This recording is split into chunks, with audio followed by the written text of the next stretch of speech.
କୋଉଠିକି ଯିବେ ନ ଯିବେ ସେଇଟା ତାଙ୍କ ନିଜସ୍ୱ ସେ ଯାଇପାରିବେ, ସବୁ ରାଜ୍ୟକୁ ଯାଇପାରିବେ, ସବୁ ଜାଗାକୁ ଯାଇପାରିବେ। କୋଉ ରାଜ୍ୟକୁ 5 ଥର ଯାଇପାରିବେ, କୋଉ ରାଜ୍ୟକୁ ନ ଯାଇପାରିବେ। ବା ଓଡ଼ିଶାକୁ ଏତେ ଥର ଆସିଛନ୍ତି, ମଣିପୁର ତ ଯାଇନାହାନ୍ତି, ଅନ୍ୟ ରାଜ୍ୟକୁ ବି 2 ଥର ଯାଉଥିବେ। ତେଣୁ କିଏ କୋଉଠିକି ଯିବେ ନ ଯିବେ, ପ୍ରଧାନମନ୍ତ୍ରୀ ହଉଛନ୍ତି ଦେଶର ନେତା। ସେ କୋଉଠିକି ଯିବେ ନ ଯିବେ ସେ ନିଷ୍ପତ୍ତି ନେବେ। ହେଲେ ଏଇଟା ହଉଛି ଉତ୍କର୍ଷ ଓଡ଼ିଶା କାର୍ଯ୍ୟକ୍ରମରେ ଆଗରୁ ମେକ୍ ଇନ୍ ଓଡ଼ିଶା କାର୍ଯ୍ୟକ୍ରମ ହଉଥିଲା। ଯେହେତୁ ଆଗରୁ ବିଜୁ ଜନତା ଦଳ ଗୋଟେ ଆଞ୍ଚଳିକ ଦଳ ଥିଲେ, ମାନଙ୍କର କେନ୍ଦ୍ରୀୟ ନେତୃତ୍ୱ କେହି ନଥିଲେ, ତେଣୁ ଏଠି ସର୍ବେ ସର୍ବା ଥିଲେ ନବୀନ ବାବୁ। ଯେହେତୁ ଭାରତୀୟ ଜନତା ପାର୍ଟି ଏଠି ସରକାର ଗଠନ କଲା, ଯେଉଁ କୌଣସି କାର୍ଯ୍ୟକ୍ରମ ହେଲେ ଆପଣ ଦେଖିବେ ସବୁ ଜାଗାରେ ଏବେ ମାନନୀୟ ମୁଖ୍ୟମନ୍ତ୍ରୀ ମୋହନ ମାଝୀଙ୍କ ସହିତ ନରେନ୍ଦ୍ର ମୋଦିଙ୍କର ଫଟୋ ଲାଗୁଛି, କାରଣ ଜାତୀୟ ନେତୃତ୍ୱକୁ ସେମାନେ ସମ୍ମାନ ଦଉଛନ୍ତି। ରାଜ୍ୟ ଯୋଜନାରେ ହେଇଥିଲେ ମଧ୍ୟ କାର୍ଯ୍ୟକ୍ରମ, ସେଇଠି ମଧ୍ୟ ମୋହନ ମାଝୀଙ୍କ ସହିତ ନରେନ୍ଦ୍ର ମୋଦିଙ୍କର ଫଟୋ ଲାଗୁଛି। ତେଣୁ ଏ ସମସ୍ତ ଦିଗକୁ ମୋଟାମୋଟି ଭାବରେ ଦେଖିବେ, ଯେତେବେଳେ ଓଡ଼ିଶାରେ ଯୋଉ ବିଜେପି ସରକାର ହେଇଛି, ନୂଆ ସରକାର ହେଇଛି, ସେମାନଙ୍କୁ ଏଠି ଗୋଟେ ଆପଣ ଦେଖିବେ ଆଗରୁ ଡିଜି ସମ୍ମିଳନୀ ଏଇଠି ହେଲା, ଆପଣଙ୍କର ପ୍ରବାସୀ ଭାରତୀୟ ସମ୍ମିଳନୀ ଏଇଠି ହେଲା। ଆପଣ ଦେଖିବେ ସାମରିକ ଯୋଉ ରଣ କୌଶଳ ଅଭ୍ୟାସ କୌଶଳ ସେଇଟା ବି ପୁରୀରେ ଏଇଠି ହେଲା ଓଡ଼ିଶାରେ। ଖଣି ମନ୍ତ୍ରୀ ମାନଙ୍କର ସମ୍ମିଳନୀ ବି ଏଇଠି ହେଲା। ଏବେ ଏଇ ଯୋଉଟା ଉତ୍କର୍ଷ ଓଡ଼ିଶା ହଉଛି ଯଦିଓ ଜାତୀୟ କାର୍ଯ୍ୟକ୍ରମ, ଏଇଟା ନୁହଁ, ଏଇଟା ଆନ୍ତର୍ଜାତୀୟ କାର୍ଯ୍ୟକ୍ରମ। କାରଣ ଓଡ଼ିଶାକୁ ବିଭିନ୍ନ ରାଜ୍ୟରୁ, ବିଭିନ୍ନ ଦେଶରୁ, ବିଭିନ୍ନ ଦେଶ ବିଦେଶରୁ ବହୁତ ଶିଳ୍ପପତି ପୁଞ୍ଜିପତି ଆସିବାର ଅଛି। ଏଇଟା ଗୋଟେ ବଡ କାର୍ଯ୍ୟକ୍ରମ। ଆଗରୁ ଯୋଉ ମେକ୍ ଇନ୍ ଓଡ଼ିଶା କାର୍ଯ୍ୟକ୍ରମ କରୁଥିଲେ ନବୀନ ବାବୁ, ଏବେ ଉତ୍କର୍ଷ ଓଡ଼ିଶା, ମେକ୍ ଇନ୍ ଓଡ଼ିଶା ରହିଛି, ମେକ୍ ଇନ୍ ଓଡ଼ିଶା ମଧ୍ୟ ସେଥିରେ ସାମିଲ ହେଇଛି। କିନ୍ତୁ ଏଇ କାର୍ଯ୍ୟକ୍ରମକୁ ପ୍ରଧାନମନ୍ତ୍ରୀ ଆସୁଛନ୍ତି, କାର୍ଯ୍ୟକ୍ରମର ଗୁରୁତ୍ୱ ବଢିବ। ସ୍ୱାଭାବିକ କଥା, ପ୍ରଧାନମନ୍ତ୍ରୀ ଯେତେବେଳେ ଆସୁଛନ୍ତି କାର୍ଯ୍ୟକ୍ରମର ଗୁରୁତ୍ୱ ନିହାତି ଭାବରେ ବଢିବ।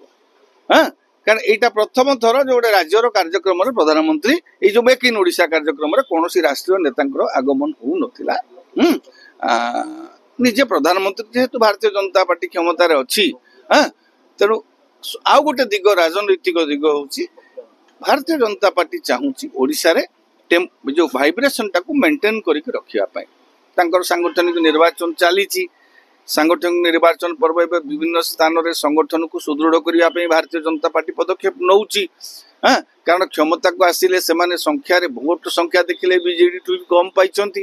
ବିଭିନ୍ନ ଜାଗାରେ ସେମାନଙ୍କର ସାଂଗଠନିକ ଦୁର୍ବଳତା ରହିଥିଲା, ତାକୁ ସଜାଡିବାକୁ ସେମାନେ ଚେଷ୍ଟା କରୁଛନ୍ତି। ଏବେ ରାଜ୍ୟ ସଭାପତି କି ଏହି ସପ୍ତାହ ଭିତରେ ନିର୍ବାଚିତ ହେବେ, ନିଯୁକ୍ତ ହେବେ। ତେଣୁ ଦଳ ଭିତରେ ବି ଶୁଣନ୍ତୁ, ଘର ଥିଲେ ମତ ପାର୍ଥକ୍ୟ, ମତାନ୍ତର ବି ଥିବ। ତେଣୁ ରାଷ୍ଟ୍ରୀୟ ନେତା ମାନଙ୍କର ବାରମ୍ବାର ଆଗମନ ହେଲେ ଦଳ ଭିତରେ ଗୋଟେ ଭାଇବ୍ରେସନ ରହିବ।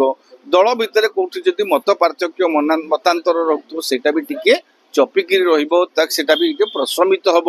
ଏଇଟା ଗୋଟେ ଦଳୀୟ ଦୃଷ୍ଟିରୁ, ରାଜନୈତିକ ଦୃଷ୍ଟିରୁ ଏଟା ଗୁରୁତ୍ୱ ରଖୁଛି।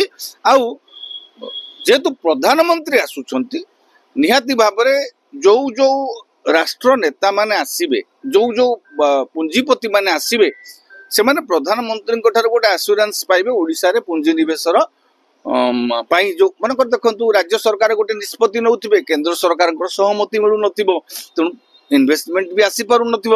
ତେଣୁ ଯେହେତୁ ପ୍ରଧାନମନ୍ତ୍ରୀ ରହିବେ, ମୁଁ ଭାବୁଛି ଏଥର ସେ ଯୋଉ 5 ଲକ୍ଷ କୋଟି ଟଙ୍କାର ପୁଞ୍ଜି ନିବେଶ କଥା ଲକ୍ଷ୍ୟ ରଖିଛନ୍ତି, ମୁଁ ଭାବୁଛି ଏଥର ନିଶ୍ଚିତ ଭାବରେ ପ୍ରଧାନମନ୍ତ୍ରୀ ଯେହେତୁ ଆସିବେ, ମୁଖ୍ୟମନ୍ତ୍ରୀ ନିଜେ ବି କହିଛନ୍ତି ଯେ 5 ଲକ୍ଷ କୋଟିଟା ମଧ୍ୟ ଟପି ଯାଇପାରେ।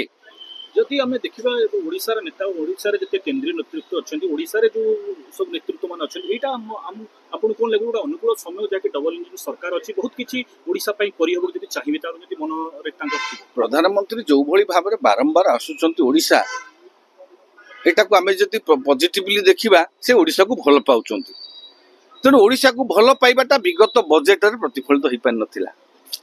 ଓଡ଼ିଶାବାସୀ ଯେତିକି ଭଲ ପାଇବା ଦେଇଛନ୍ତି ଭାରତୀୟ ଜନତା ପାର୍ଟିକୁ ବିଗତ ନିର୍ବାଚନରେ, କୌଣସି ରାଜ୍ୟରେ ବୋଧହୁଏ ଏତେ ସଫଳତା ଭାରତୀୟ ଜନତା ପାର୍ଟି ପାଇନାହିଁ। 20 MP ଦେଇଛନ୍ତି, ଯୋଉଥିପାଇଁ କି ସରକାର କେନ୍ଦ୍ରରେ ତିଷ୍ଠିକିରି ଅଛି ଆଜି ତାରିଖରେ।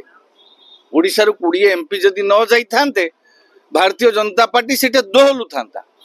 ତେଣୁ ଓଡ଼ିଶାବାସୀ ଉପହାର ଦେଇଛନ୍ତି, ଓଡ଼ିଶାବାସୀ ଏଠି ସରକାରଟା ବି ଉପହାର ଦେଇଛନ୍ତି ଭାରତୀୟ ଜନତା ପାର୍ଟି। ତେଣୁ ଆଶାନୁରୂପ ଭାବରେ ଓଡ଼ିଶାର ବିକାଶ ପାଇଁ ପ୍ରଧାନମନ୍ତ୍ରୀ ଯତ୍ନମାନ ହେବେ। विगत बजेट रे बिहार को देइथिले आंध्र को देइथिले ओडिशा को पर्याप्त परिमाण रे देई नथिले आशा करिबा एई जो बजेटटा आसुची निर्मला सीतारमण पेश करिवे सेई बजेट रे आमे तो मते तो लागुची प्रधानमंत्री जो भाव आसुचंती ना ओडिशा को जो भाव प्रतिश्रुति देके जाउचंती मते लागुची आसंता बजेट रे ओडिशावासी निश्चित भाव में आश्चर्य हेबे केंद्र सरकार एमिति बजेट रे व्यवस्था करिवे।